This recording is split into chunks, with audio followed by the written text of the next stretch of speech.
Hello, fellow targeted individuals. You're perhaps wondering why your police reports are redacted. Video links, images are redacted from the reports.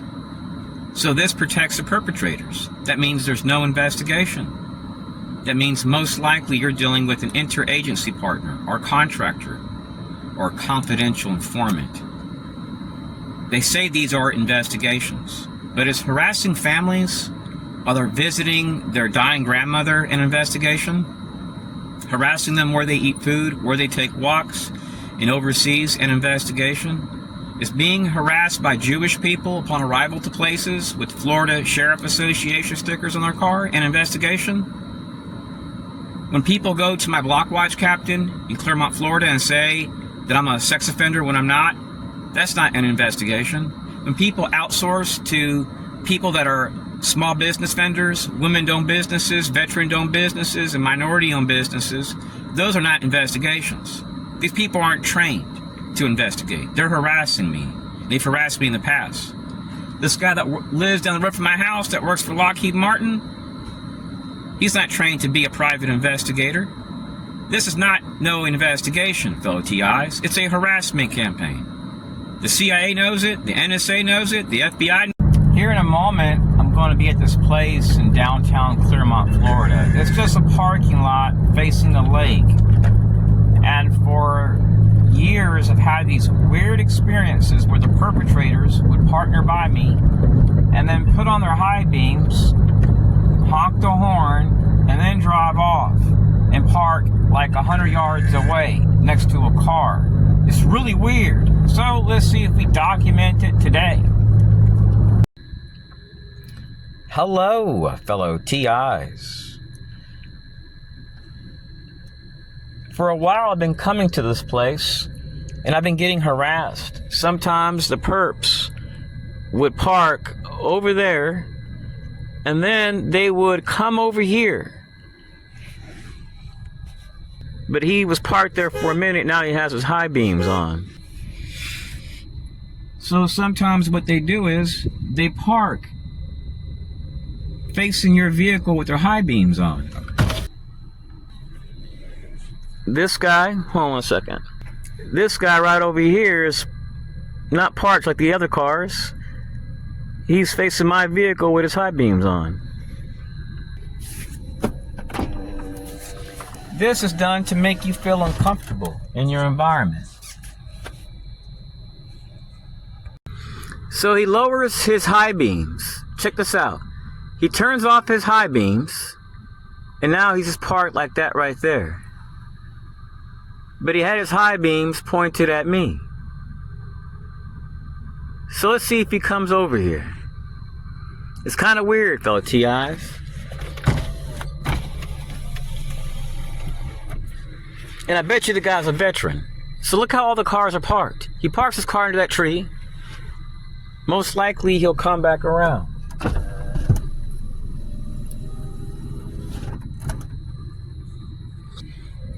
So he went down this road. I bet you he may come back around. But he puts his high beams on. And it's facing my car. So then he turns them off.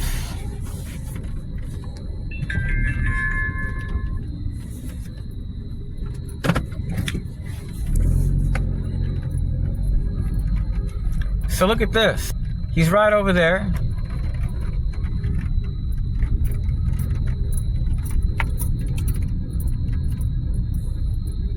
Now he's parking over there. So what I'm going to do is, watch this. I'm going to get his tag. I bet you the guy's a disabled veteran. So first, this guy parks over here. Then he drives over here, puts his high beams on where I'm at, turns them off, and then he pretends he's going to leave, and then he parks over here where this car is at. Now, I'm not saying the guy's a perpetrator, but that's kind of weird, fellow TIs. So let's see if the guy's a veteran or not. I bet you he doesn't want me to see his tag.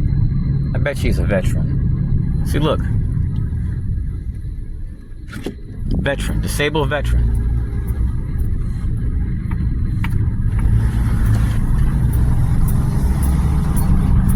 And that's what they do, fellow TIs. Every single time I've come out here, the perpetrators just make their presence known. Now, that's very subtle. Before, they used to get real close to my vehicle, like 3 feet away. So today it is August the 6th, 2026. I've been coming to this area now for 8 years.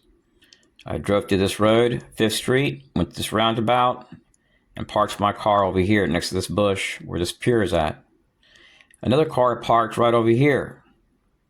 Then he comes around, he comes right over here, he puts on his high beams. He honks the horn, he reverses, straightens out his car. Then it looks like he's going to leave and go down 5th Street again. But instead, I noticed that he went down this road right here. The parking lot has a road that goes like this. And it goes all the way around, and you can go back through the roundabout and exit. So after doing that, he goes, instead of parking at that tree again, he goes all the way down here about 100 yards and parks his car. I think it was next to a truck he parked next to. So I decided just to act normal and just pretend like I'm leaving too. I slightly paused and got a picture of his recording of his tag and kept going because it seemed bizarre. And this has been occurring for 8 years. Sometimes it doesn't happen. It used to be every single time I went there. And the Lake County Sheriff's Department told me recently that anything involving veterans cannot be released due to Florida laws. I have some other footage too that I'm not sharing due to my attorney. He told me not to share it.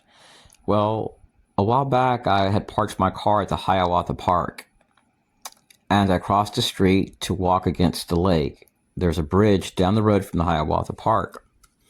And let me see if I can find this car's tag. It's DHSJ22. So I walk against the lake and this guy pulls off the road and is honking his horn.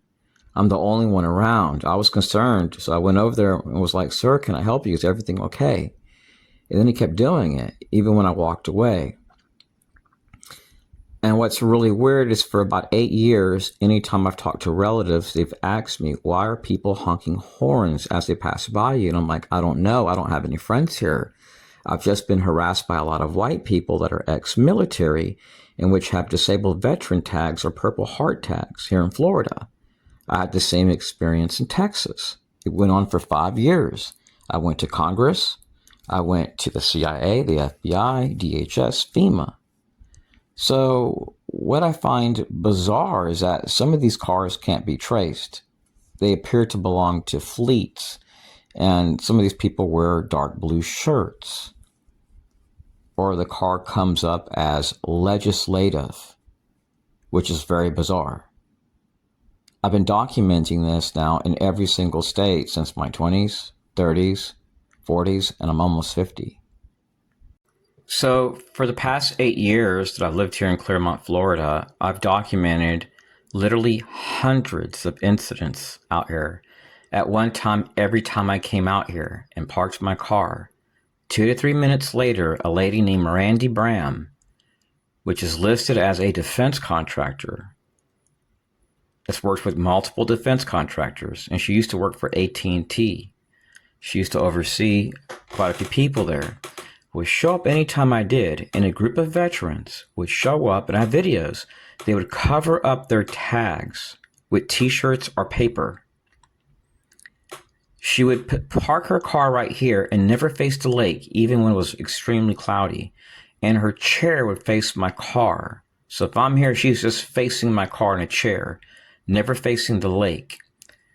So I went to police over this, and they told me that my case was civil.